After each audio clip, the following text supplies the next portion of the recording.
Seatbelt signs on. Back to your seat, she snapped. But he really had to go. Kid couldn't be older than 14.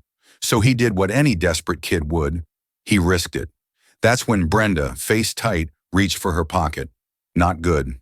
No, this wasn't about protocol. It was about power and who she thought deserved respect. They all saw it, those passengers. Saw the hate blooming in her eyes. What they didn't know, what Brenda couldn't fathom, was the quiet strength simmering beneath Jasmine's calm facade. A mother's fury is a dangerous thing, especially when her son is bleeding and humiliated. This wasn't just about a lawsuit, it was about to become a reckoning. They have no idea how her quiet kindness will change everything. Watch. Before we dive into this shocking story, I'd love to know where you're watching from today. Drop your location in the comments. Hit that like button and subscribe if you want more stories about everyday people standing up against injustice. Now let's see how a routine flight turned into a landmark civil rights case that changed an entire industry. The morning of June 15th began like any other for the Taylor family. Andre Taylor, a bright and polite 14-year-old honor student, was excitedly packing his carry-on bag for his first ever flight. He had triple-checked his packing list, making sure he had his headphones, books, and the travel journal his father had given him to document the trip. "Mom, do you think the clouds look different from above?" Andre asked, his brown eyes wide with anticipation as he zipped up his backpack. Jasmine Taylor smiled at her son, adjusting her nurse's watch as she prepared for their trip to Boston. The mother-son journey was a special treat, a chance to visit the prestigious universities Andre dreamed of attending someday. Harvard met Boston College, all possibilities for a student with his academic record. "I wish Dad could come with us," and Andre said, his excitement momentarily dimming. "Your father would be here if he could," Jasmine assured him. "But this case is important. You know how passionate he is about his work." Samuel Taylor was indeed passionate about his work. As one of the most respected civil rights attorneys in Atlanta, he had built his reputation defending victims of racial discrimination. That morning, he was preparing for a crucial hearing in a class action lawsuit against a major corporation. Accused of discriminatory hiring practices, he'll join us in 3 days. Jasmine reminded Andre just in time for our campus tour. Admits Samuel kissed his wife and son goodbye, promising to call as soon as his hearing concluded. "Remember everything you see, Andre. I want a full report when I get there," he said with a wink. The drive to Hartsfield-Jackson Atlanta International Airport was smooth, and the check-in process went without a hitch as they waited at the gate for boarding to begin. Andre people watched, taking notes in his journal about the diverse travelers around them. When boarding for Sky High Airways, Flight 1372 was announced, Andre and Jasmine joined the line. The boarding process was orderly with first-class passengers and those needing assistance boarding first. When their group was called, they made their way down the jetway. At the aircraft door, a flight attendant with a plastic smile greeted passengers welcome aboard. She said mechanically to the middle-aged white couple ahead of them. When the couple mentioned it was their anniversary trip, the attendant, whose name read Brenda Wilson, immediately warmed up, offering congratulations and promising them a special dessert during the meal service. When Andre and Jasmine reached the door, Brenda's smile stiffened. "Boarding passes," she said flatly, extending her hand without making eye contact. No welcome aboard, no warm wishes for their trip. Andre noticed the shift, but said nothing as they made their way to their seats in row 24. As they settled in, Andre observed Brenda's interactions with other passengers. Her demeanor seemed to shift depending on who she was addressing. With white passengers, she was attentive and warm. With passengers of color, particularly black passengers, her tone became curt, her instructions more commanding than helpful. "Did you notice that?" Andre whispered to his mother, his observant nature picking up on the subtle discrimination. Jasmine nodded slightly. "Just focus on enjoying your first flight, honey. Some people carry their biases everywhere they go." As the final preparations for takeoff were completed, Andre thumbed through the safety card in the seat back pocket, memorizing the emergency exits and procedures. The plane backed away from the gate, taxied to the runway, and soon they were airborne, Atlanta growing smaller beneath them. Once they reached cruising altitude, the seatbelt sign dinged off and passengers began moving about the cabin. Andre was mesmerized by the view from his window, seeped the patchwork of fields and forests, the winding silver ribbons of rivers and the cotton ball clouds now below them.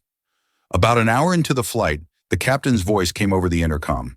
"Folks, we're expecting some turbulence ahead. I'm turning the seatbelt sign back on.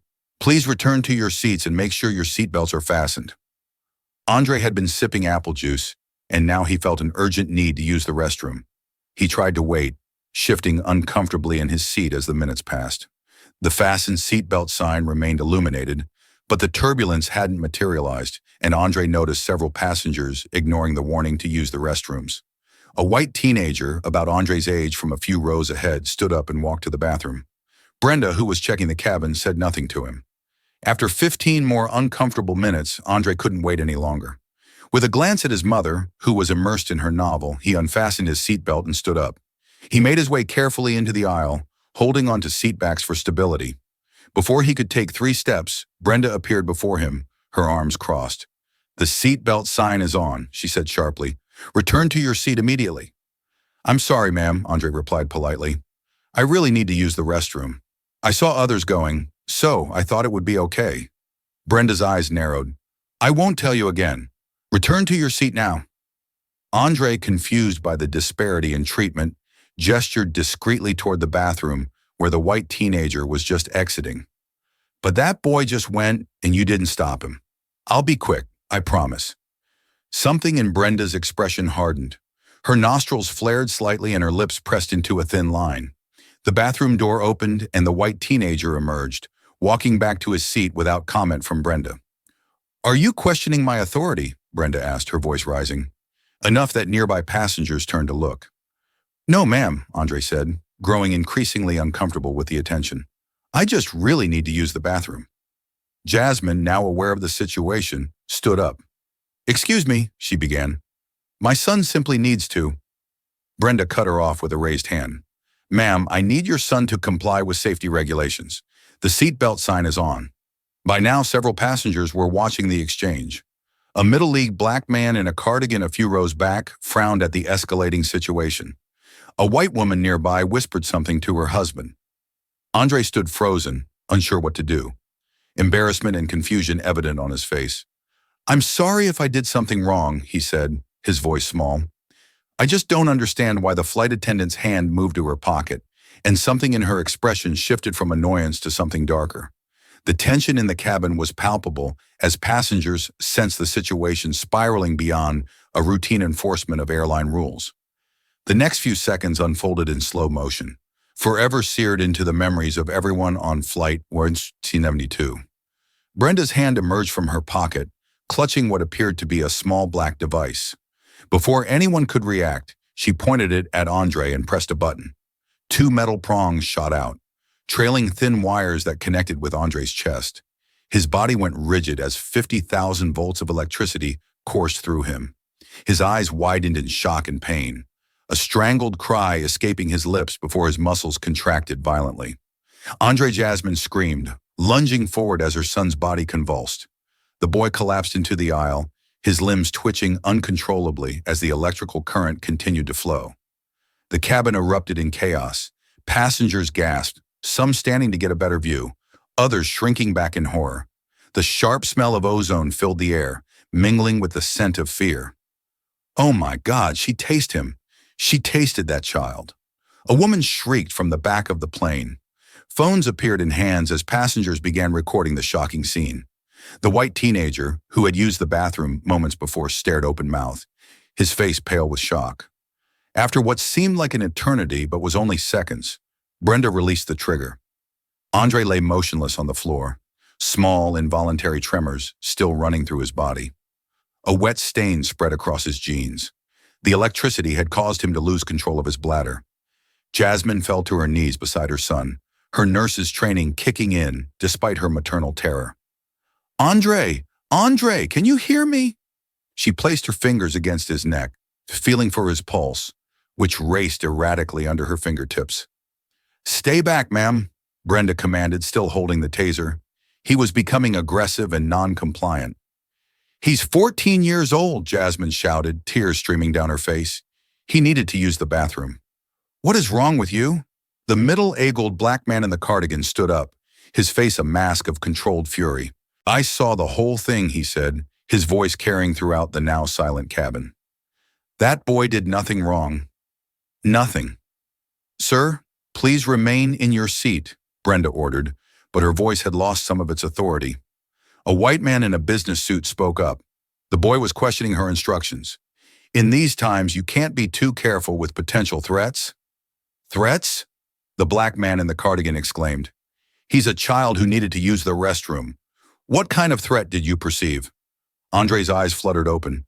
Disorientation and pain etched across his young face. "Mom," he whispered, his voice cracking. "What happened?" Jasmine cradled her son's head, her entire body trembling with a mixture of relief and rage. "It's okay, baby. I'm here."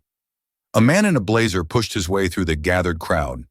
"Air Marshal Trevor Henderson," he announced, flashing a badge. Instead of addressing Brenda and her unauthorized use of a taser, he turned to Andre. "Son, I need you to remain calm and follow instructions." "Are you kidding me?" Jasmine said incredulously. "My son was just assaulted. He needs medical attention, not more intimidation." Andre struggled to sit up, his movements jerky and uncoordinated. The humiliation of the situation hit him as he became aware of his wet pants and the dozens of eyes fixed on him. Tears welled in his eyes, but he fought them back, his father's words echoing in his head. "Never let them see you broken, son." The flight attendant perceived a threat and responded according to her training. Marshal Henderson stated, though uncertainty flickered in his eyes as he glanced at the taser in Brenda's hand. "Training," the black man in the cardigan challenged, stepping closer. "I've been flying for 40 years, and I've never seen a flight attendant carrying a taser, let alone using one on a child. My name is Walter Green, and I was a high school principal for 30 years. I know threatening behavior when I see it, and this young man showed none." Other passengers began to voice their opinions, the cabin dividing into factions. Some defended Brenda, citing the need for security and compliance with crew instructions. Others were appalled, pointing out the clear racial disparity in how the situation had been handled. "I saw that white boy use the bathroom during the seatbelt sign too, and she didn't say a word to him." A Latina woman called out from several rows back. The captain's voice crackled over the intercom. "Ladies and gentlemen, due to an incident in the cabin, we will be making an emergency landing in Philadelphia. Please remain seated with your seatbelts fastened. We'll be on the ground in approximately 20 minutes. As the plane began its descent, Jasmine helped Andre back to their seats. His body still trembled from the after effects of the taser, and his eyes held a new weariness that broke his mother's heart. She took out her phone with shaking hands, navigating to Samuel's contact. Unable to call during the descent, she texted emergency.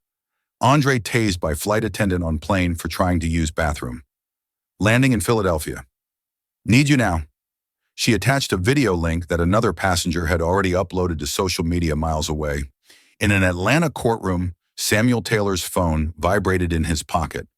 During a brief recess, he checked the message, his blood turning to ice as he watched the grainy footage of his son. Convulsing on the airplane floor without a word to his colleagues, he gathered his papers and strode out of the courtroom, already booking the next flight to Philadelphia.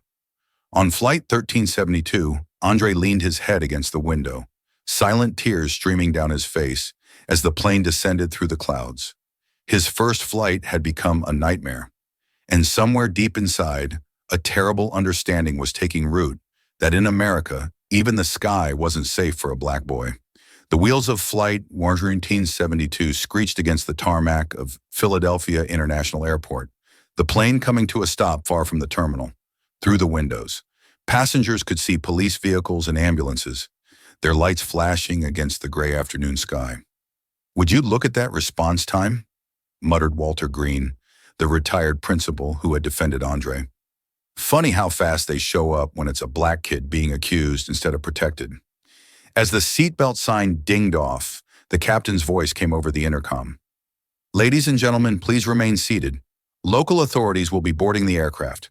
We ask for your continued patience and cooperation." Jasmine held Andre's hand tightly, her jaw set with determination, though her heart raced with fear. Years of advocating for patience in the healthcare system had prepared her somewhat for what was coming. Andre, still physically shaken from the taser, had withdrawn into himself, his eyes fixed on the seat in front of him. The cabin door opened, and four Philadelphia police officers boarded the plane, followed by two Sky High Airways representatives in crisp Navy suits. Brenda hurried to meet them, speaking rapidly and gesturing toward Andre, the lead officer. A broad-shouldered man with a crew cut made his way down the aisle, stopping at row 24. "Are you Andre Taylor?" he asked, his hand resting casually on his holster. Before Andre could answer, Jasmine spoke up. "My son needs medical attention. He was assaulted with a taser by your flight attendant for attempting to use the restroom. Ma'am, we've received reports of an unruly passenger who became aggressive and threatened a crew member," the officer replied. "I need your son to come with us." "That's not what happened," Walter called out, standing again despite the officer's presence. "The boy did nothing wrong. Check the footage. Dozens of us recorded what really happened." The officer barely glanced at Walter. "Sir, please remain seated. We'll take statements later."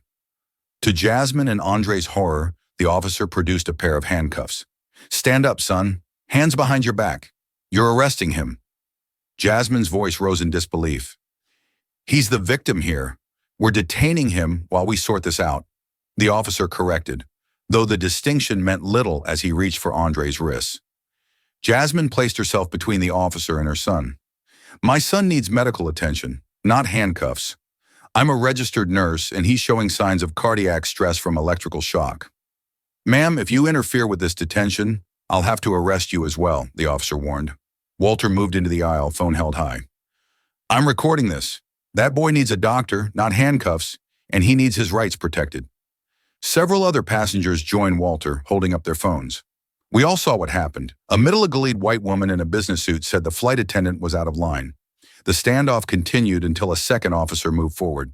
We can take him to the hospital under guard, but he's coming with us." Jasmine, seeing no immediate alternative, nodded stiffly.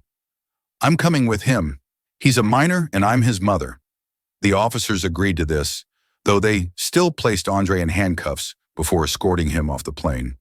The image of a handcuffed, trembling black teenager being led through the first-class cabin would later become one of the most powerful visuals in the media coverage of the incident. As they reached the jet bridge, Jasmine looked back to see Walter and several other passengers exchanging contact information, preparing to stand as witnesses. Their small acts of solidarity provided the only glimmer of hope in the dark situation. At the hospital, Andre was treated for taser exposure, while a police officer stood guard outside his examination room. Doctors noted elevated cardiac markers and muscle damage consistent with high-voltage electrical shock. Despite these findings, the officer continued to refer to Andre as the suspect rather than the victim. Meanwhile, the story was breaking across news outlets with wildly varying narratives. Some headlines read, "Teen subdued after threatening flight attendant," or "Airline defense security protocols after incident." Others more accurately reported 14-year-old black teen taste on flight after bathroom request, or questions of racial bias in airline tasting incident. Sky High Airways wasted no time issuing a statement. "Sky High Airways supports our crew members' decisions to ensure cabin safety. Our flight attendants are trained to handle security threats according to protocol. We are conducting an internal review of the incident, and the crew member involved has been placed on administrative leave with paid." During this process, social media exploded with opinions. The hashtags "Cheer Justice for Andre" and "Wooport Brenda" began, trending nationally, revealing the deep racial divides that still existed in America. Would you have spoken up if you witnessed what happened to Andre? Comment number 1. If you believe more passengers should have intervened immediately, or number 2, if you think it's safer to just record and report later. Hit like if you believe. Airline staff need better anti-bias training, and subscribe to follow Andre's journey toward justice. And can you believe what happens next when Detective Morrison tries to pressure this family while Andre was still being examined? Detective Kevin Morrison arrived at the hospital, a veteran of the Philadelphia Police Department with 20 years on the force. Morrison had a reputation for handling sensitive cases, particularly those with racial elements, in ways that minimized institutional liability. "Mrs. Taylor," he began, cornering Jasmine in the hospital corridor. "I understand you're upset, but I think we all want to resolve this situation quickly and quietly." Jasmine crossed her arms. "My son was assaulted for trying to use the bathroom, There will be nothing quick or quiet about my response. Morrison sighed, leaning closer. Look, not everything is about race. Kids can be disruptive. Flight attendants can be having bad days. Let's not make this bigger than it needs to be. My son was tased for doing exactly what a white child did without consequence, Jasmine replied, her voice steady despite her rage. If you think this isn't about race, you're either blind or complicit. The detective's expression hardened. Mrs. Taylor, pursuing this aggressively could result in charges against your son for interfering with a flight crew of federal offense. Is that really what you want? Before Jasmine could respond, a commanding voice cut through the tension. Are you threatening my client's son? Detective Morrison's Samuel Taylor stood at the end of the corridor, his 6 foot to frame impeccably dressed in a charcoal suit. Despite having rushed from court directly to the airport, his presence seemed to fill the space. His calm demeanor belying the fury in his eyes, Samuel Jasmine moved to her husband's side, drawing strength from his presence. Mr. Taylor, Detective Morrison's tone shifted slightly. I was just explaining the potential complications of pursuing this matter. My son was assaulted by an airline employee who used an unauthorized weapon against him for attempting to use the bathroom, something she permitted a white child to do moments earlier. Samuel stated with the precision of someone who had spent decades in courtrooms. The only complication here is the blatant racial discrimination and excessive force used against a minor now. Are you planning to arrest the flight attendant who assaulted my son, or should I contact the district attorney directly? Morrison backpedaled. We're still gathering statements. These situations are never as clear-cut as they seem. They certainly are. When dozens of passengers recorded the incident, Samuel countered, Now I'd like to see my son. As Morrison retreated, Samuel embraced Jasmine tightly before they entered Andre's room together. The sight of his son, usually vibrant and curious, lying pale on the hospital bed with monitor wires attached to his chest, nearly broke Samuel's composure. Dad! Andre's voice cracked as he reached for his father. Samuel took his son's hand, his thumb gently stroking the red mark left by the handcuffs. I'm here now, he said softly, and I promise you they will answer for this. Later that evening, after Andre had been discharged with instructions to follow up with a cardiologist, Samuel made a series of calls from their hotel room. First to his law partners to clear his schedule, then to Eleanor Pierce, a former FBI agent who now worked as his investigator. Eleanor, I need everything on Sky High Airways, their security protocols, and especially this flight attendant, Brenda Wilson, and I mean everything.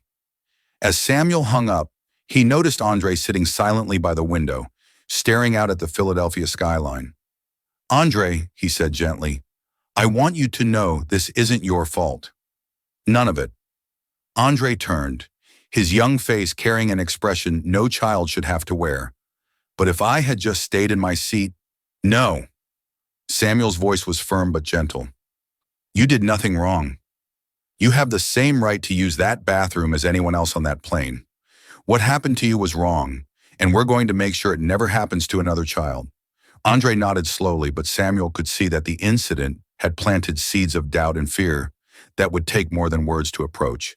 His son had experienced firsthand what Samuel had spent his career fighting against, the reality that in America, simply existing in black skin could transform the most mundane actions into perceived threats.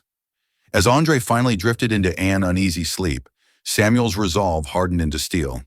The system had bared its teeth at his son, but it had no idea what it had awakened in return.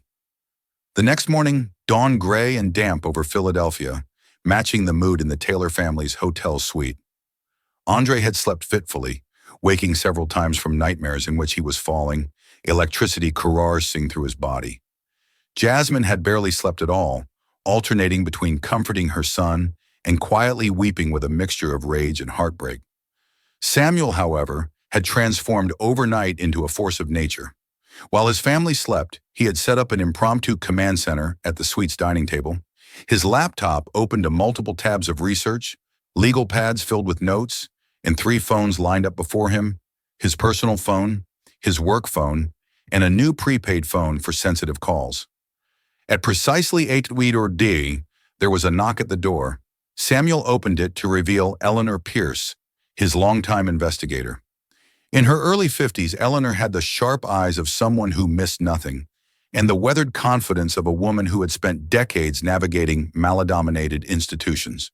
"You made good time," Samuel noted, ushering her in, "when you said your son was involved." "I was on the first flight out," Eleanor replied. Setting down her battered leather briefcase, she glanced toward the bedroom door where Andre and Jasmine were still resting. "How is he?"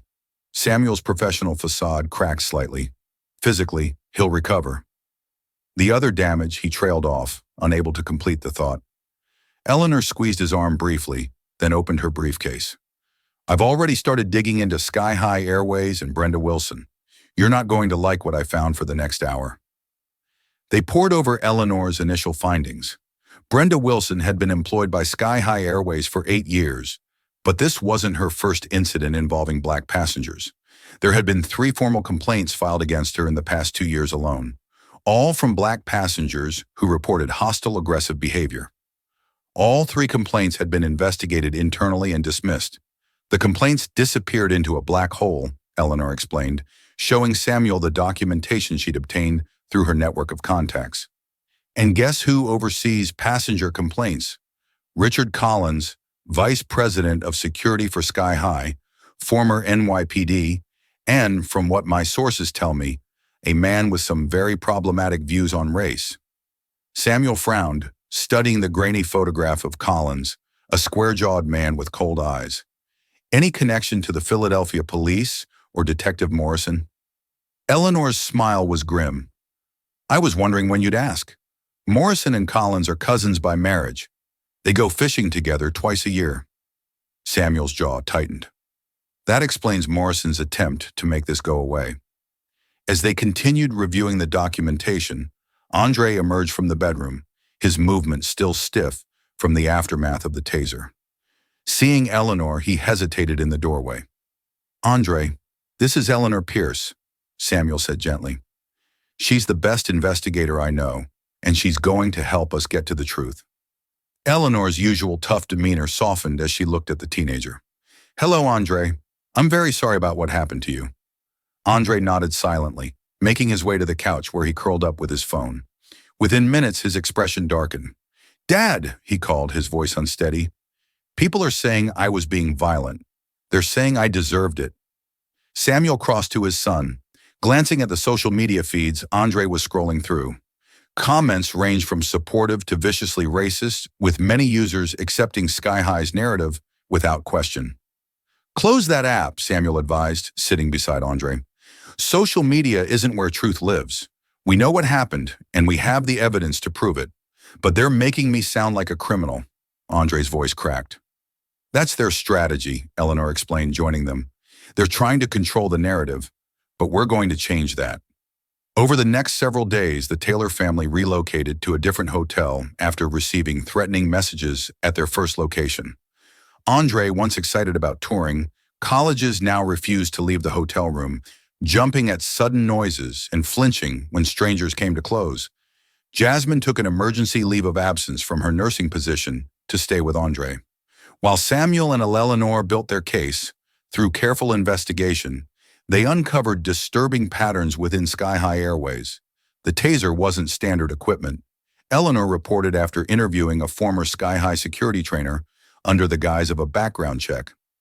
Flight attendants are not issued tasers, nor are they trained to use them. Brenda brought that on board herself, which violates about a dozen federal regulations. Samuel nodded, adding this to his growing file. "What about the airline's response protocol? They claimed she acted according to training pure fiction." Eleanor confirmed their official protocols explicitly state that flight attendants should de-escalate situations with minors and involve the air marshal or captain before taking any physical action. As their investigation deepened, Samuel approached several major law firms about partnering on the case, only to be politely but firmly turned down. The airline industry's influence ran deep, and few wanted to risk future corporate clients by challenging a major carrier. "We're on our own," Samuel told Jasmine that night. "But maybe that's better. No compromises, no settlements driven by partner concerns." Jasmine, who had been quietly supportive throughout, took Samuel's hand. "When have you ever needed a big firm behind you? Your entire career has been David versus Goliath. This is no different. Except it's our son, Samuel said quietly. Which is why you'll fight harder than you ever have, Jasmine replied. The media narrative continued to slant against Andre, with many outlets referring to him as aggressive or non-compliant, despite the video evidence. The family discovered they were being surveilled when Andre spotted a man photographing them through the hotel restaurant window during a rare venture outside their room. Just as their spirits were flagging, Samuel received an encrypted email from an anonymous source claiming to have internal information about Sky High Airways. After careful verification through Eleanor, they arranged a secure meeting at a small coffee shop in the outskirts of Philadelphia. The whistleblower turned out to be Olivia Martinez, a flight attendant who had worked for Sky High for 5 years. Nervous but determined, she slid a USB drive across the table to Samuel. There's a reason Brenda hasn't been fired despite multiple complaints, Olivia explained in a hushed voice. She's protected by Collins. What happened to your son? Wasn't an isolated incident. It's part of an unofficial policy. What kind of policy? Samuel asked, his lawyer's instinct sensing a critical breakthrough. Olivia glanced around before leaning closer. Collins calls it passenger management, but it's racial profiling. There are unwritten guidelines about which passengers to watch more closely, which ones to make examples of if they step out of line. Black passengers, especially black men and boys, are at the top of that list. Samuel's expression remained neutral, but his hand tightened around his coffee cup and the tasers. Not standard issue, but Collins has created a special security team of flight attendants who carry them. Brenda is one of them. It's all unofficial with nothing in writing, but the message is clear. Why are you telling me this? Samuel asked. You're risking your job.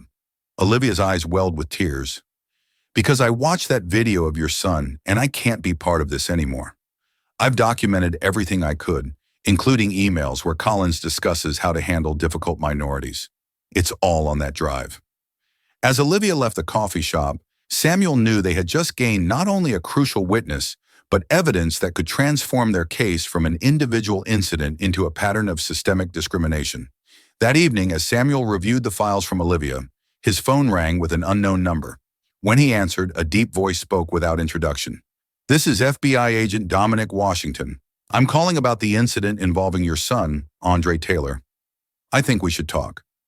The Rittenhouse Square Park bench where Samuel Taylor met FBI agent Dominic Washington offered little privacy. But as Washington explained, that was precisely the point. Harder to monitor a conversation in the open. The agent said, his dark suit immaculate despite the summer heat. And I need to be clear, this conversation isn't happening officially. Samuel studied the man beside him. Agent Washington was in his early 40s with close-cropped hair and the disciplined posture of someone with military background. Why the cloak and dagger approach? Because Sky High Airways has friends in high places, Washington replied, and because what happened to your son wasn't an isolated incident. I've been quietly tracking a pattern of discriminatory security practices across multiple airlines, with Sky High being the worst offender. You're investigating them? Washington nodded, keeping his voice low. Civil rights violations in interstate commerce fall under federal jurisdiction. I've been building a case for 8 months, but it's sensitive. The airline industry has powerful lobbyists who've already tried to shut down my investigation twice. Samuel processed this information, seeing both an ally and a potential complication. Why reach out to me now? Because your son's case has created a window of opportunity. The videos are too clear, too damning for the usual cover-up, but you need to know what you're up against. Richard Collins isn't just some overzealous security VPs implementing a systematic program of racial profiling disguised as security protocols. This confirmed what Olivia Martinez had told them. Samuel shared the information they'd gathered, including the existence of their whistleblower. Though he protected Olivia's identity, be careful, Washington warned. Collins has context throughout law enforcement and transportation security. The fact that your son is already being portrayed as the aggressor in some media outlets is no accident. As Samuel returned to the hotel, he found Jasmine watching the news with a mixture of hope and disbelief. Walter Green, the retired principal who had defended Andre on the plane, had appeared on a morning talk show with his own recording of the incident. His eloquent, measured account was providing a counter-narrative to Sky High's version. "I spent 30 years working with young people," Walter stated firmly to the camera. "I know threatening behavior when I see it. What I witnessed was a polite young man being treated as a threat solely because of the color of his skin." The interview was already going viral, with Walter's Hanawashu truth for Andre gaining traction against the airline's preferred narrative. "He didn't have to do that," Andre said quietly from the doorway, watching the screen with something like hope in his eyes for the first time since the incident. "Some people still recognize injustice when they see it," Samuel replied. Walter's interview seemed to break a dam over the next few days. More passengers from Flight 1370 came forward with their videos and testimonies. Their evidence made it increasingly difficult for Sky to maintain their version of events. The full medical report was also released, confirming that Andre had suffered cardiac stress from the taser information that further shifted public opinion, seizing the momentum. Samuel formally filed a federal civil rights lawsuit against Sky High Airways, Brenda Wilson, and Richard Collins. The complaint detailed not just Andre's experience, but alleged a pattern of discriminatory practices targeting Black passengers. Sky High's first response was predictable. They offered a settlement of $50,000 with a non-disclosure agreement. Samuel didn't even dignify it with a counteroffer. "They think they can buy our silence." He told Jasmine that night they have no idea who they're dealing with. 2 weeks after the incident, as the case began gaining national attention, Andre agreed to a single, carefully controlled interview with a respected journalist known for her fair coverage of racial justice issues, sitting between his parents. Andre recounted his experience in a steady voice that only occasionally betrayed the trauma beneath. "I was excited for my first flight," he explained. "I was going to see colleges. I dreamed of attending. Instead, I learned that even doing something as simple as asking to use the bathroom can be dangerous if you're Black in America." The interview humanized Andre in a way that sterile news reports couldn't, showing viewers the thoughtful, soft-spoken, honor student who had been treated like a criminal. Viewers saw his college aspiration, his interest in engineering, his close relationship with his parents, all the dimensions of his humanity that had been flattened in earlier coverage. Public opinion continued to shift as more information emerged. Former Sky High employees began contacting Samuel's office with their own stories of witnessing discriminatory treatment of passengers. Eleanor compiled their statements, building a compelling picture of systematic bias within the airline. Meanwhile, Olivia Martinez's leaked documents proved invaluable. Internal emails showed Collins discussing ways to maintain control of certain passenger demographics and implementing unofficial policies for identifying high-risk travelers, using criteria that clearly targeted minorities. The airline's attempts at damage control grew increasingly desperate. Richard Collins personally reached out to several witnesses, suggesting that their recollections might be mistaken and hinting at potential consequences for their false statements. This backfired spectacularly when one witness recorded the call and released it to the media.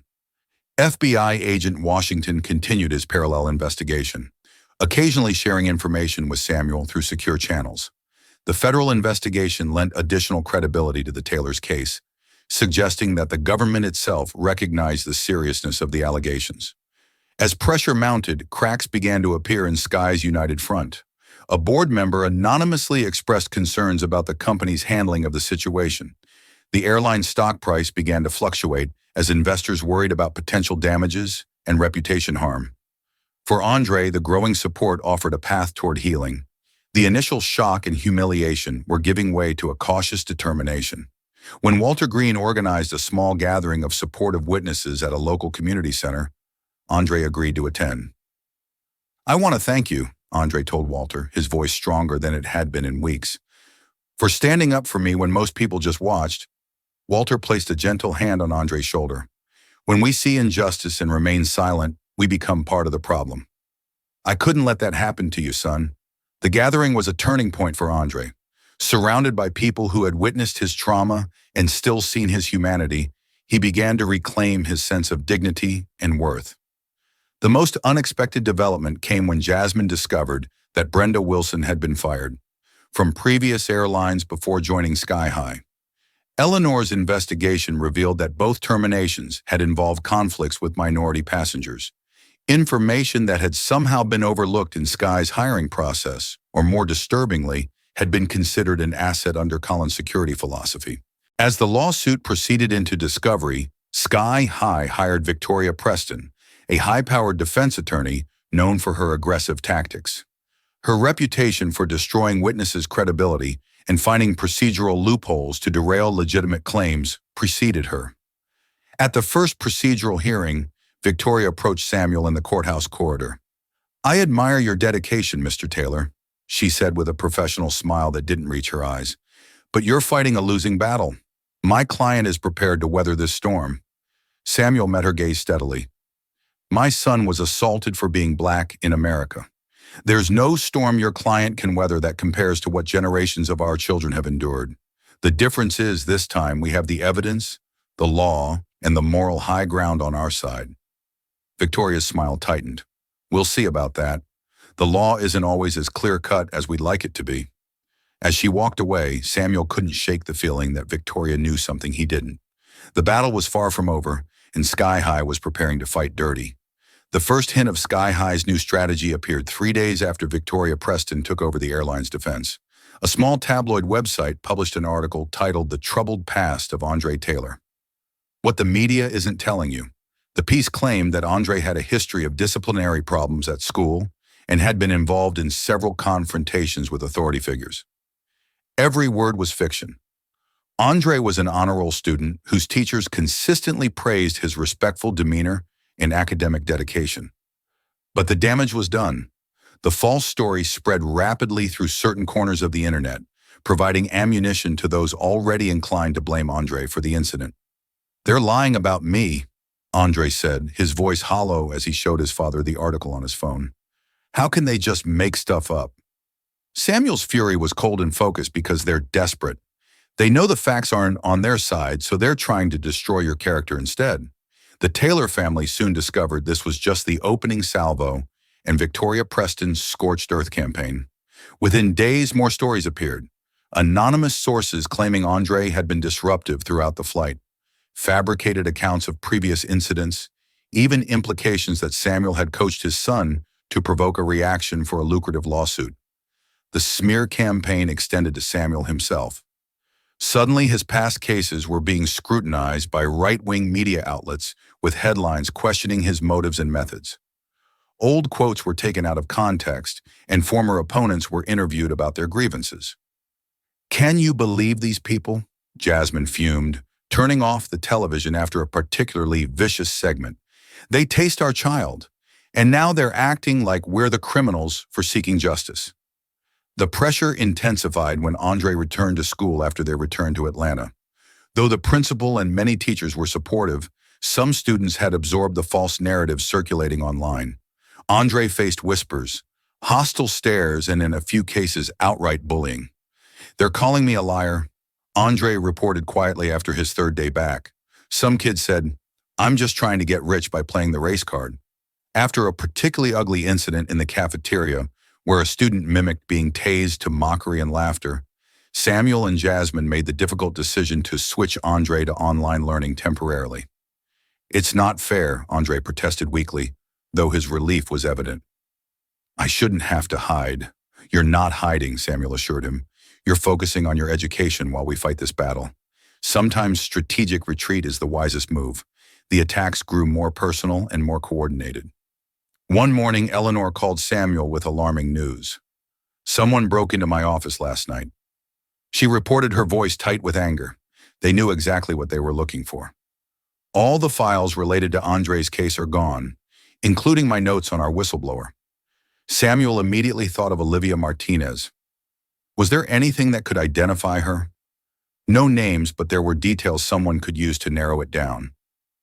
"We need to warn her."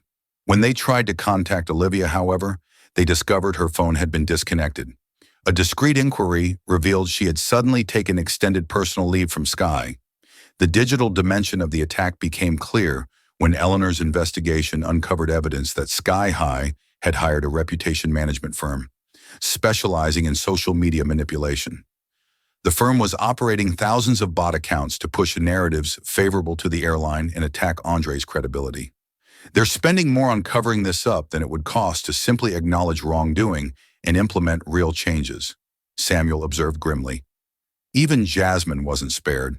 She received notice that her nursing license was under review due to anonymous complaints about her professional conduct. Complaints that mysteriously appeared right after she gave a powerful interview supporting Andre. Is this justice? How far should corporations be allowed to go to protect their image? Comment number 1, if you think there should be stricter laws against character assassination, or number 2, if you believe Sky's tactics are just part of the legal game. Like if you're outraged by the way this family is being treated, and subscribe to see how Samuel finally turns the tables on this powerful corporation. But wait until you hear what happens to Walter Green for simply telling the truth. Walter Green, who had become one of Andre's most vocal advocates, paid a heavy price for his principles. The retired principal, who had been teaching part-time at a private academy, was suddenly terminated. The school's official reason cited budget constraints, but Walter later learned that a board member with connections to Sky High's parent company had pressured the school's administration. "They can take my job," Walter told Samuel when they spoke about the situation, "but they can't take my integrity. I saw what happened to your son, and I won't be silenced." FBI agent Washington faced obstacles of his own. During a secure meeting in a public park, he informed Samuel that transportation regulatory agencies were suddenly stonewalling his requests. "For information, someone's applying pressure from above," Washington explained, tossing breadcrumbs to nearby pigeons as cover for their conversation. "I'm being told to focus on more pressing security concerns than passenger complaints." The implications were clear. Sky High's influence extended into government agencies that should have been providing oversight when Samuel confronted Victoria Preston during a deposition break about the increasingly underhanded tactics. Her response chilled him. "Mr. Taylor," she said with practiced concern, "I can assure you that Sky High Airways conducts itself with the highest ethical standards. These conspiracy theories do your case no favors." Then, lowering her voice, she added, "You're swimming in deeper waters than you realize. There are bigger forces at play than just an airline defending itself. Some battles aren't worth the cost to your family." Before Samuel could respond, she walked away, leaving him to wonder exactly what bigger forces she was referring to. The answer came unexpectedly through Olivia Martinez. After weeks of silence, she contacted Samuel through an encrypted email service, arranging to meet at a small church during a community event, a public setting where they could talk without attracting attention. "I had to disappear for a while," she explained, her eyes constantly scanning the room. "They were getting close to figuring out I was your source." "Are you safe now?" Samuel asked. Olivia's bitter laugh held no humor. "As safe as anyone can be when taking on people like Richard Collins. But there's something you need to know." She leaned closer, lowering her voice. "The tasers aren't just unauthorized equipment. They're part of an unofficial passenger control program specifically targeting minorities." "We suspected as much," Samuel acknowledged. "It's worse than you think," Olivia continued. "Collins didn't develop this program in isolation. It was adapted from a pilot initiative created by a private security firm with government contracts. The same techniques being used against your son on that plane are derivatives of methods developed for counterterrorism." Samuel felt a cold weight settle in his stomach. "You're saying this goes beyond Sky High?" The airline industry has been working with certain security contractors to implement proactive threat management since 911's. What happened to Andre was an extreme case, but the underlying philosophy treating certain passengers as inherent threats based on racial profiling, that's institutional. This revelation explained Victoria's warning about bigger forces and the pressure being applied to Agent Washington's investigation. They weren't just fighting an airline. They were challenging a deeply entrenched security approach that powerful interests wanted to protect. As Samuel drove home from the meeting, he found himself being followed by an unmarked black SUV. When he took several random turns to confirm his suspicion, the vehicle stayed with him until he pulled into a crowded shopping center parking lot. That night, Samuel called a family meeting in their living room with all electronic devices left in the kitchen to prevent any potential surveillance. "The opposition is stronger than we anticipated," he explained to Jasmine and Andre, "and they're willing to go to extraordinary lengths to discredit us and make this case disappear. Are you saying we should give up? Andre asked, his young face showing a mixture of fear and determination. No, Samuel replied firmly. I'm saying we need to be prepared for how difficult this fight will be. They've shown they'll attack our reputations, our livelihoods, even our safety. Before we continue, I need to know we're all committed to seeing this through no matter what. Jasmine took Andre's hand, then reached for Samuel's. They heard our son and then tried to criminalize him for being a black child, asking a simple question. There's no power on earth that will make me back down from this fight. Andre squeezed both his parents' hands. I keep thinking about other kids like me.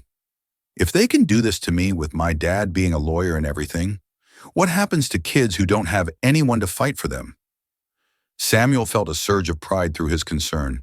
Despite everything, Andre was thinking beyond himself, recognizing the broader implications of their struggle.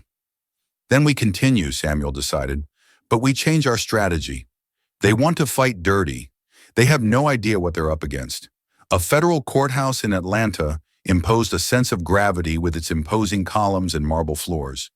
Samuel Taylor had walked these halls hundreds of times throughout his career, but never with so much personally at stake as he did the morning of the hearing on Sky's motion to dismiss.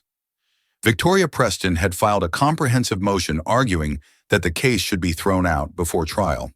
Her filing claimed that federal aviation regulations gave flight attendants broad discretion in maintaining cabin safety, that Andre's behavior constituted non-compliance with crew instructions regardless of his intent, and that there was no evidence of racial motivation in Brenda Wilson's actions. Judge Elaine Harrington, a veteran jurist with a reputation for meticulous attention to legal detail, presided over the packed courtroom. The case had drawn national attention, with civil rights organizations filing amicus briefs supporting the Taylor, while airline industry associations backed Sky High. Victoria presented her arguments with polished confidence, emphasizing the need for courts to defer to flight crew judgment in matters of cabin safety. Your Honor, if passengers are allowed to second U.S. safety instructions based on perceived disparate treatment, the entire aviation security framework becomes unworkable. When Samuel's turn came, he approached the podium with calm purpose. Your Honor, this case is not about questioning legitimate safety protocols. It's about an airline employee using a prohibited weapon against a child who simply asked to use the restroom, a request that had been granted to a white child moments. Earlier, he methodically dismantled Victoria's arguments, pointing out that Sky High's own written procedures prohibited the use of tasers, that Andre's actions did not meet any reasonable definition of threatening behavior, and that the growing evidence of systemic racial profiling within the airline couldn't be dismissed as coincidental. The question before this court is not whether flight attendants have authority to maintain cabin safety. Of course they do. The question is whether that authority includes the right to electrocute a black child for doing exactly what a white child did without consequence. Judge Harrington's ruling was unequivocal. The motion to dismiss is denied. The plaintiff has established sufficient cause to proceed with discovery and trial preparation. This court finds that the serious allegations of civil rights violations warrant full examination. It was the first major victory for the Taylor family, and it opened the floodgates for the discovery process, the formal exchange of evidence between parties that would form the backbone of the trial. Sky High's legal team had vastly underestimated Samuel Taylor. While they had been focusing on character assassination and intimidation, Samuel had been methodically building an airtight case with Eleanor's help. Now armed with the court's authority to demand documents and testimony, he moved with surgical precision. The discovery process yielded damning evidence. Internal Sky High training materials included sections on passenger threat assessment that used coded language to instruct flight attendants to apply heightened scrutiny to certain passenger types' descriptions that overwhelmingly matched racial profiles. Even more damaging was the email trail showing how Richard Collins had systematically buried complaints against Brenda Wilson and other flight attendants accused of discriminatory treatment, creating a culture of impunity. While the legal battle proceeded, public pressure continued to mount. The hashtag boycott Sky High gained traction, with several celebrities and public figures announcing they would no longer fly with the airline. The Federal Aviation Administration, facing congressional pressure, launched its own investigation into Sky High security practices. Walter Green, with the backing of his teachers' union, fought his unjust termination, and won reinstatement with back pay. His return to teaching was celebrated by students and parents who had rallied to his defense after learning why he'd been fired. The most significant development came when three former passengers who had experienced similar treatment on sky-high flights contacted Samuel. Their stories followed a disturbing pattern. Minor or non-existent infractions by black passengers met with disproportionate responses from crew members. Samuel amended the complaint to include these additional plaintiffs, transforming the case into a class-action lawsuit that challenged the airline's entire approach to passenger management. Media coverage shifted dramatically as more evidence became public. Even outlets that had initially presented Andre as the aggressor now questioned Sky's training and security protocols. Investigative journalists began digging into the connections between private security contractors and airlines, exposing the questionable practices that Olivia had warned about. Meanwhile, Andre was slowly healing. The psychological impact of the incident couldn't be erased, but with therapy and the visible progress of the lawsuit, he began to reclaim his confidence. He returned to in-person classes after Walter organized a student support group that made it clear bullying would not be tolerated. Expert witnesses for the case included psychologists who assessed the trauma Andre had experienced, aviation security specialists who testified that tasers were expressly prohibited on commercial flights, and statisticians who analyzed sky highs. Incident reports to demonstrate the disproportionate targeting of minority passengers. Perhaps the most powerful evidence came from video analysis experts who examined the footage frame by frame, conclusively demonstrating that Andre had shown no aggressive behavior whatsoever.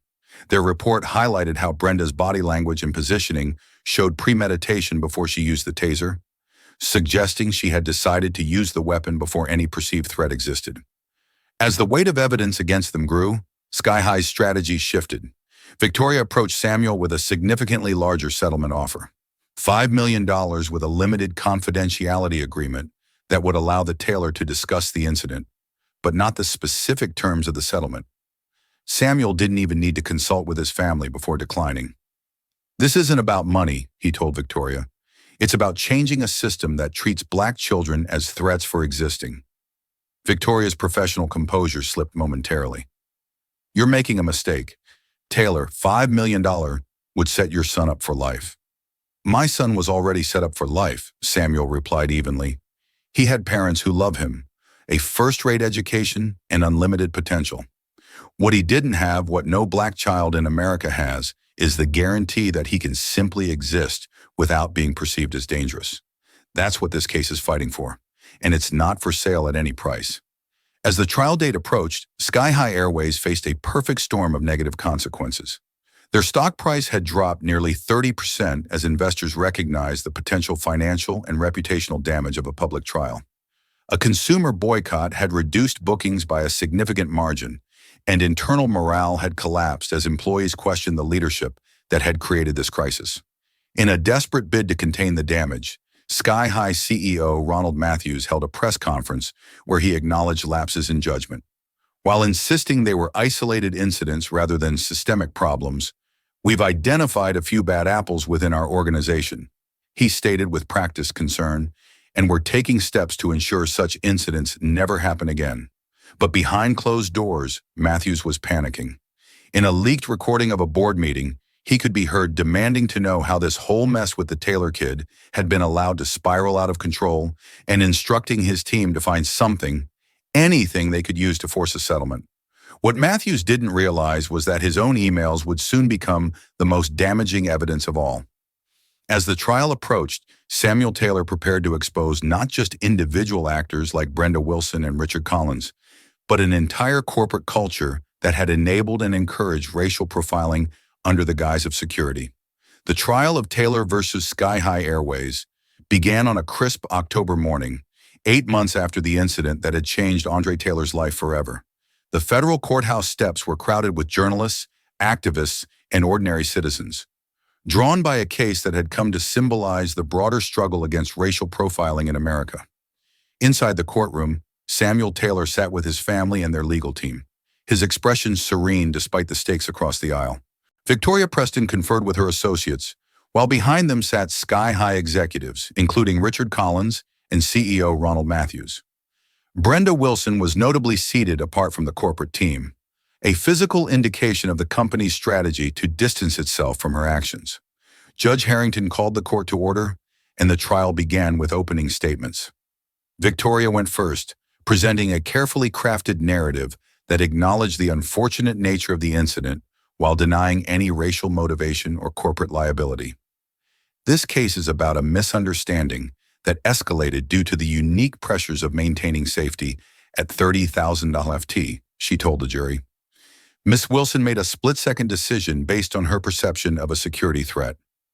While the outcome was regrettable, it does not constitute discrimination or a violation of civil rights.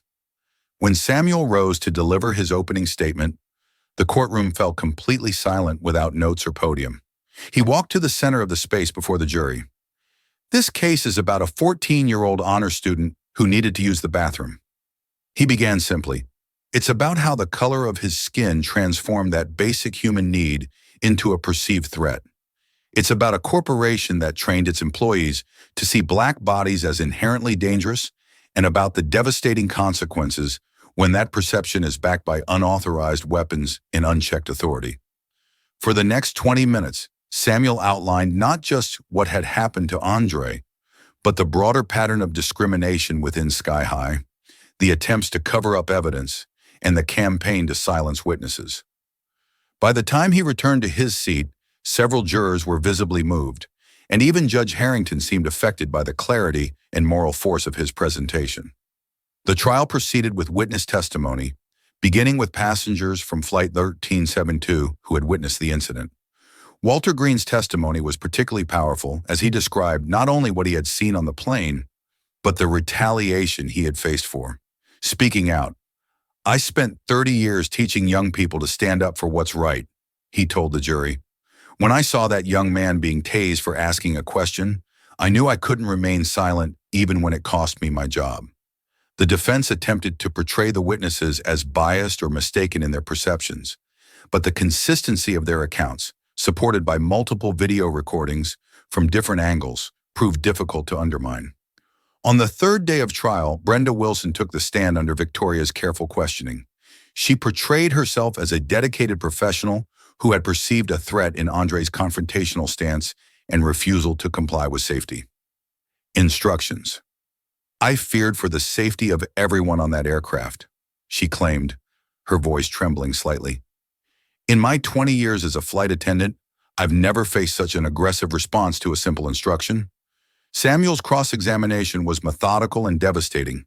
He established that Brenda had no formal training in threat assessment, that Sky High's own policies prohibited the use of tasers, and that she had allowed a white teenager to use the bathroom. Under identical circumstances, just minutes earlier, "Ms. Wilson," Samuel asked, his tone conversational, "in your 20 years as a flight attendant, how many passengers have you tased?" Brenda shifted uncomfortably. "Just the one incident? Just my son?" Samuel clarified. "And in those 20 years, how many white passengers have you tased for asking to use the bathroom during a seatbelt sign?" "Objection, argumentative," Victoria called out. "Sustained," Judge Harrington ruled. "Rephrase, Mr. Taylor." Samuel nodded respectfully. "Ms. Wilson, have you ever used a taser or any similar device on a white passenger?" "No," Brenda admitted. "And yet you testified earlier that you've encountered many instances of passenger non-compliance throughout your career." "Correct." "Yes, but thank you, Ms. Wilson. No further questions." As the trial continued, Olivia Martinez provided damning testimony about Sky High's unofficial policies. Despite attempts by Victoria to paint her as a disgruntled employee, Olivia's detailed knowledge of internal procedures and her documentation of discriminatory practices proved compelling to the jury. "We were told to watch certain passengers more closely," she explained. "The training never explicitly mentioned race, but the examples and descriptions made it clear who they meant. And there was a special security team led by Mr. Collins that had additional tools for passenger management." The expert witnesses further strengthened the Taylor's case with particular impact from Dr. Eliza Bennett, a respected child psychologist who had assessed Andre. "The psychological trauma experienced by Andre Taylor is profound." Dr. Bennett testified, "Being physically assaulted by an authority figure, publicly humiliated, and then criminalized for normal requests has created deep-seated anxiety and trust issues that may take years to fully resolve. Richard Collins took the stand on the seventh day of trial, projecting confidence and authority as he defended sky-high security protocols. Under Victoria's questioning, he portrayed the airline's approach as based solely on behavior, not race, and insisted that any statistical disparities in enforcement actions were coincidental. Samuel's cross-examination began gently, establishing Collins' background and role at Sky High. Then methodically, he began dismantling the security director's credibility. Mr. Collins, you testified that Sky High does not issue tasers to flight attendants. Correct. That's correct. They are not standard equipment. Samuel approached with a document. I'd like to enter this into evidence as Plaintiff's Exhibit 42. This is an email from you to the Special Response Team dated January 15th of last year. Could you read the highlighted portion? Collins' composure flickered as he read, team members will be provided with enhanced passenger management tools including CED devices for use in Level 2 and Level 3 interventions. CD stands for Conducted Energy Device. Correct. Another term for tasers in certain contexts. Yes. And who authorized this program? Mr. Collins. Collins hesitated, glancing toward the Sky High executives. It was a collaborative decision. A collaborative decision? Samuel repeated. Was CEO Matthews part of this collaboration? Objection, Victoria interjected. Relevance. Your Honor, Samuel responded, the defendant has claimed that Ms. Wilson acted as a rogue employee. The authorization chain for these weapons goes directly to corporate liability. Overruled, Judge Harrington decided. The witness will answer. Collins' shoulders sagged slightly. Yes. CEO Matthews approved the program. A murmur ran through the courtroom as the implications became clear. This wasn't just about Brenda Wilson or even Richard Collins. The airline's highest leadership had authorized a program that armed flight attendants with weapons prohibited by aviation regulations. The climax of the trial came with the surprise. Testimony of FBI agent Dominic Washington, who had received departmental clearance to testify after the scope of Sky's program, became public knowledge through the trial. The Bureau began investigating Sky High Airways approximately 14 months ago. Washington testified after statistical analysis revealed a pattern of security incidents disproportionately involving minority passengers. What we discovered was a systematic approach to passenger profiling that targeted specific racial and ethnic groups under the guise of security protocols. Victoria's objections grew increasingly desperate as Washington detailed how the evidence collected by the FBI corroborated the Taylor's claims and went even further, suggesting potential criminal violations of federal civil rights statutes. When CEO Ronald Matthews was called to testify, the corporate strategy of blaming subordinates collapsed entirely. Under Samuel's relentless questioning, Matthews attempted to deflect responsibility onto Collins and the special security team, only to be confronted with his own emails approving the program and its methods. Mr. Matthews, Samuel asked as he concluded his cross-examination, when you authorized flight attendants to carry tasers to use against problematic passengers, did you ever imagine that one day the target would be a child simply asking to use the bathroom? Matthews had no answer. In his closing argument, Samuel spoke directly to the jury about justice, accountability, and the America they wanted to create for all children. What happened to Andre Taylor wasn't a mistake or a misunderstanding. He told them, his voice resonating with conviction. It was the inevitable result of a system that teaches its employees to see black skin as inherently threatening when Andre stood up to use the bathroom, just as a white child had done moments before. He wasn't evaluated as a 14-year-old honor student excited about his first flight. He was evaluated as a threat because that's exactly how Sky High trained its employees to see him. Samuel walked closer to the jury box, his gaze connecting with each juror in turn. My son will carry the scars of this incident for the rest of his life, but your verdict can ensure that other children won't have to bear the same burden. You have the power to send a message that corporations cannot trade on our safety, dignity, and civil rights in the name of security, theater. You have the power to say that in America, a black child deserves the same respect and humanity as any other child. As the jury filed out to begin deliberations, an uneasy silence fell over the courtroom. Samuel returned to his family, drawing strength from Jasmine's steady presence in Andre's quiet courage. Whatever happened next, they had forced a reckoning that could not be undone that night. As the jury sequestered in a hotel to consider their verdict, the Taylor family received anonymous death threats at their home. Despite the fear such threats naturally evoked, they reinforced for Samuel the importance of their stand. The vicious response to their pursuit of justice only highlighted how necessary that pursuit was. The next morning, as everyone assembled in the courtroom, awaiting the jury's decision, Victoria approached Samuel with one final settlement offer, $15 million. No confidentiality agreement and a public apology from Sky High. This is the best outcome you can hope for, she urged. Juries are unpredictable. Take this certain victory. Samuel studied her carefully. You've seen the jury's faces. You know which way they're leaning. Victoria didn't deny it. Take the offer, Samuel. Some of my clients' investors are getting nervous about punitive damages. Before Samuel could respond, the bailiff announced that the jury had reached a verdict. The opportunity for settlement had passed. As Judge Harrington called the court to order, the atmosphere was electric with anticipation. The jury foreperson, a middle-aged black woman who had maintained an inscrutable expression throughout the trial, stood to deliver their decision. In the case of Taylor versus Sky High Airways, she began, on the count of violation of civil rights under color of authority, we find for the plaintiff. On the count of assault and battery, we find for the plaintiff.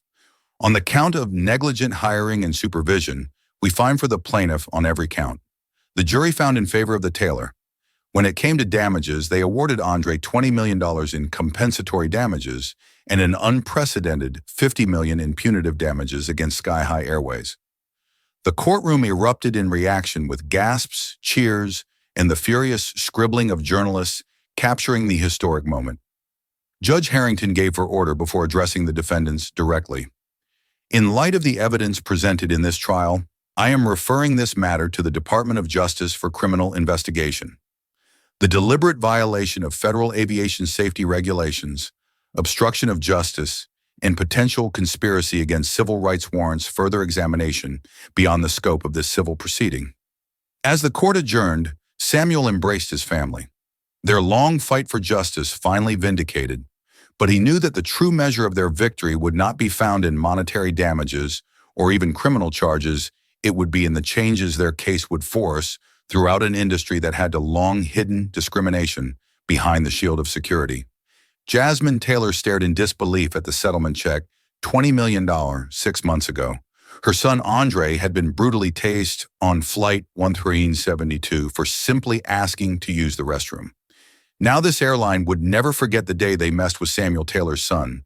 The journey from that horrific moment on the plane to this final resolution had transformed not just the Taylor family, but had rippled outward, changing an industry and challenging America's assumptions about race, authority, and justice.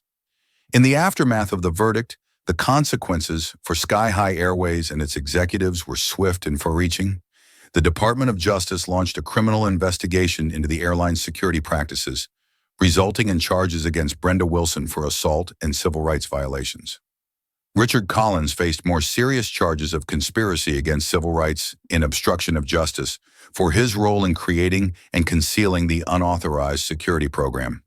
Most significantly, CEO Ronald Matthews was indicted for knowingly authorizing prohibited weapons on commercial aircraft and creating a corporate environment that encouraged racial profiling. His defense that he was merely focusing on enhanced security collapsed when prosecutors revealed emails in which he explicitly discussed using stricter measures against certain demographic groups to make examples that would keep others in line. The FBI investigation that Agent Washington had begun expanded to include other airlines with similar practices. What emerged was a troubling picture of an industry that had used post-911 security concerns as cover for implementing discriminatory practices with little oversight or accountability for Walter Green, the retired principal whose moral courage had been a turning point in the case.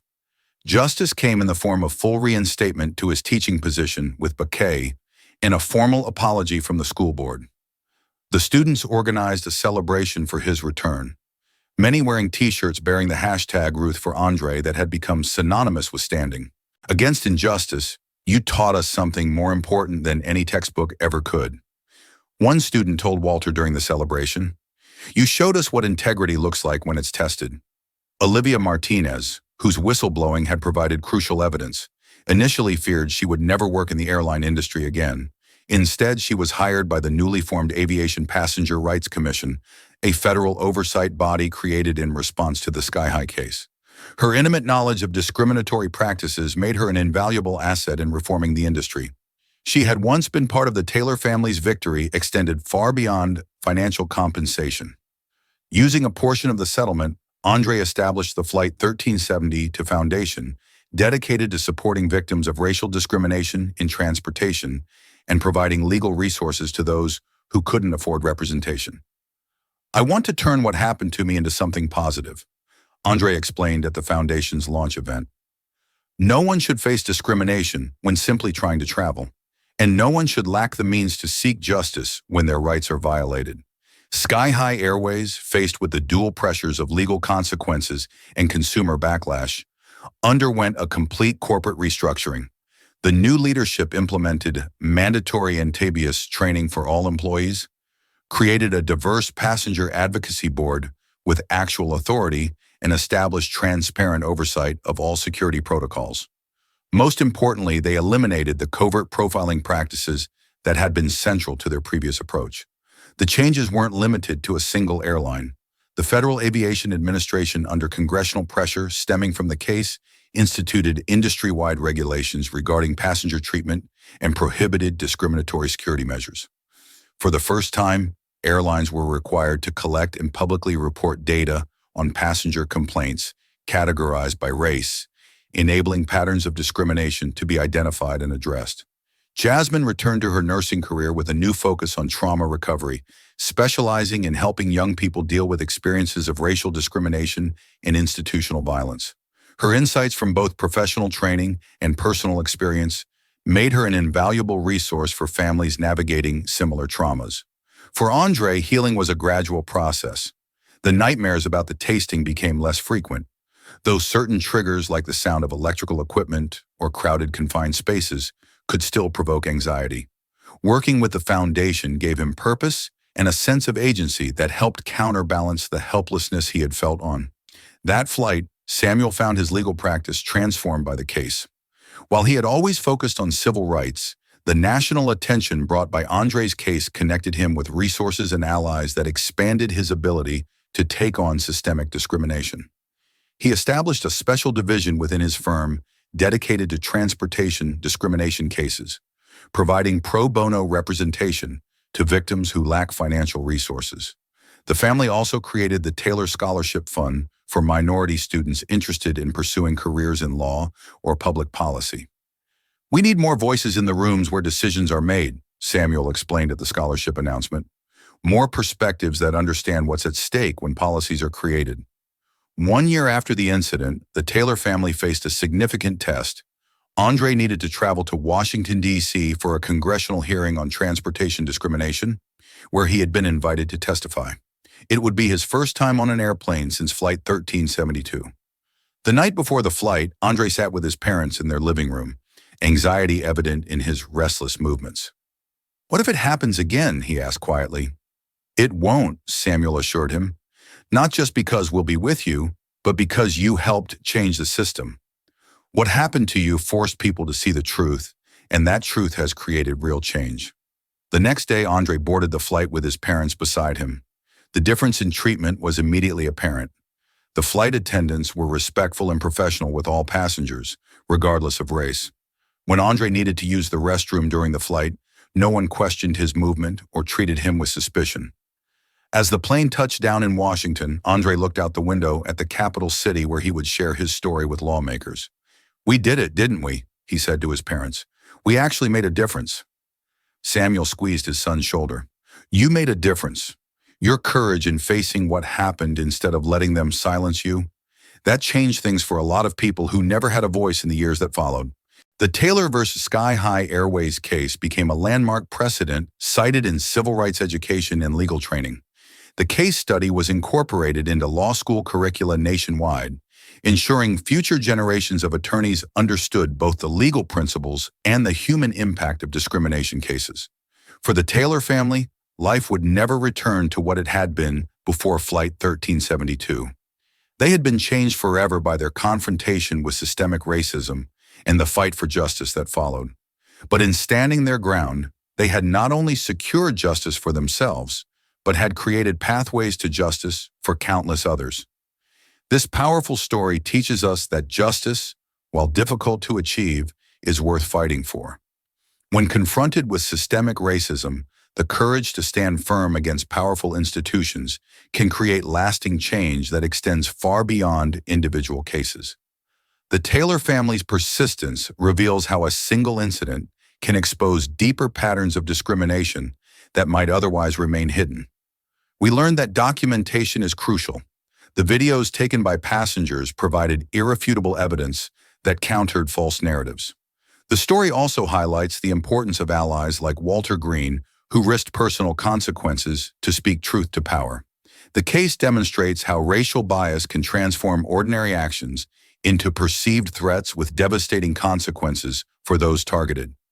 It shows that true justice isn't just about compensation, but about systemic transformation that prevents future harm. Perhaps most importantly, the story reminds us that accountability is possible even against seemingly untouchable corporations. When people refuse to be silenced, the Taylor family's victory wasn't just for Andre, but for countless others who would have faced similar discrimination. The legacy of Flight 1372 teaches us that our individual actions matter. Whether we're standing up like Walter, speaking out like Olivia, or fighting like Samuel, when we witness injustice, our response defines not just who we are, but the kind of society we create together. Call to action. What would you do if you witnessed racial discrimination? Like what happened to Andre? Would you speak up like Walter Green did, or would fear hold you back? Leave your thoughts in the comments below. If this story moved you, please like and subscribe to support more content that shines a light on important social justice issues. Share this video with someone who needs to understand why speaking up matters. Have you ever witnessed discrimination and regretted not taking action? Let us know your experiences. Thank you for watching this journey from injustice to transform. Reminder that even in our darkest moments, the fight for justice is always worth